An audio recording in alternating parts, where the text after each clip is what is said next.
தமிழ்நாட்டில் மணல் குவாரிகளில் 4730 கோடி ரூபாய் அளவிற்கு முறைகேடு நடைபெற்றுள்ளதற்கு ஆதாரம் உள்ளது என்று அமலாக்கத்துறை தெரிவித்துள்ளது. மணல் குவாரி முறைகேடு தொடர்பாக வழக்கு பதிவு செய்ய டிஜிபிக்கு உத்தரவிடக் கோரி அமலாக்கத்துறை சென்னை உயர்நீதிமன்றத்தில் வழக்கு தொடுத்தது. வழக்கு பதிவு செய்யக்கோரி டிஜிபிக்கு உத்தரவிட வேண்டும் என அமலாக்கத்துறையால் மனு தாக்கல் செய்ய முடியுமா என்றும் உயர்நீதிமன்றம் கேள்வி எழுப்பியுள்ளது. செய்தியாளர் ஆனந்த் இணைப்பில் இருக்கிறார். ஆனந்த், வணக்கம். 4730 கோடி ரூபாய் அளவிற்கு முறைகேடு நடைபெற்றுள்ளதற்கு ஆதாரம் உள்ளது என்று தெரிவிக்கப்பட்டுள்ளது. விவரங்கள் என்ன, சொல்லுங்க. வணக்கம். மணல் கொள்ளை தொடர்பான அளித்த தகவலின் அடிப்படையில் வழக்கு பதிவு செய்ய தமிழக டிஜிபிக்கு உத்தரவிடக் கோரி வழக்கு தொடர முடியும், எப்படி முடியும் என அமலாக்கத்துறைக்கு சென்னை உயர்நீதிமன்றம் கேள்வி எழுப்பியிருக்கிறது. மணல் கொள்ளைக்கு எதிராக நடவடிக்கை எடுத்த தூத்துக்குடி மாவட்ட கோவில்பத்தூர் கிராம நிர்வாக அலுவலர் மணல் கொள்ளையர்களால் கடந்த 2023 ஆண்டு ஏப்ரல் 25ஆம் தேதி படுகொலை செய்யப்பட்டார். இது சம்பந்தமாக வழக்கு பதிவு செய்து 4 வழக்கின் அடிப்படையில் அமலாக்கத்துறை சட்டவிரோத பண பரிமாற்ற தடை சட்டத்தின் கீழும் வழக்கு பதிவு செய்து விசாரணை நடத்தி வருகிறது.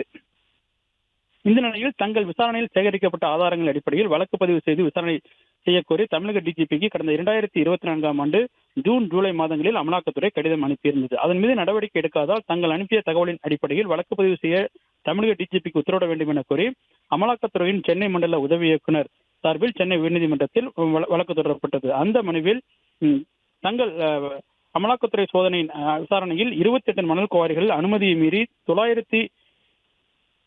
987 ஹெக்டேர் பரப்பளவில் சட்டவிரோதமாக மணல் அள்ளப்பட்டதாகவும் இந்த மணலின் மதிப்பு 4370 கோடி ரூபாய் அளவு ஆகும் எனவும் இதில் 36 கோடியே 45 லட்சம் ரூபாய் மட்டுமே அரசுக்கு வருமானமாக காட்டப்பட்டிருப்பதாகவும் தெரிவித்திருக்கிறார்.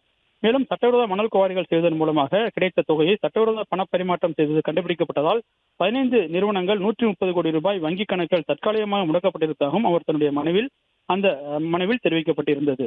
இந்த வழக்கு தலைமை நீதிபதி ஸ்ரீவத்சவா மற்றும் நீதிபதி அருள்முருகன் ஆகியோர் அடங்கிய அமர்வும் விசாரணைக்கு வந்தது. அப்பொழுது ஒரு விசாரணை அமைப்பான அமலாக்கத்துறை மற்றொரு விசாரணை அமைப்பான மாநில காவல்துறைக்கு உத்தரவிடக் கோரி எப்படி வழக்கு தொடர முடியும் என நீதிபதிகள் கேள்வி எழுப்பினர். மேலும் அப்போது அமலாக்கத்துறை தரப்பில் ஆஜராகி இருந்த சிறப்பு வழக்கறிஞர் மிகவும் ரகசியமான இந்த தகவல்கள் மாநில காவல்துறைக்கு அனுப்பி வைக்கப்பட்டு வழக்கு பதிவு செய்ய கேட்கப்பட்டது எனவும் இதுபோன்ற கோரிக்கையுடன் வழக்கு தொடர்வதற்கு அமலாக்கத்துறைக்கு சட்டவிரோத பண பரிமாற்ற தடை சட்டத்தின் கீழ் அனுமதி வழங்கப்பட்டுள்ளது எனவும் வாதிட்டார்.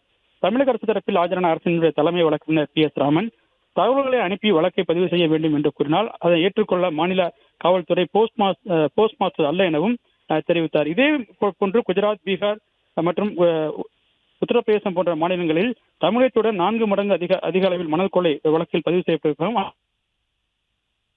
இதன் மீது எந்த நடவடிக்கையும் எடுக்க வேண்டும் என அமலாக்கத்துறை எந்த புகாரையும் அளிக்கவில்லை எனவும் தமிழ்நாட்டுக்கு மட்டும் அமலாக்கத்துறை கண்கள் தெரிகிறது எனவும் அவர் தெரிவித்தார். மேலும் இது போன்று மாநில அரசுகளை தவறாக பயன்படுத்துவதற்காகவே அமலாக்கத்துறை பயன்படுத்தப்படுவதாகவும் தெரிவித்தார். இதனையடுத்து நீதிபதிகள் மனுவிற்கு 3 வாரங்களில் பதிலளிக்கும்படி தமிழ்நாடு அரசுக்கு உத்தரவிட்டு விசாரணையை தள்ளி வைத்திருக்கின்றனர்.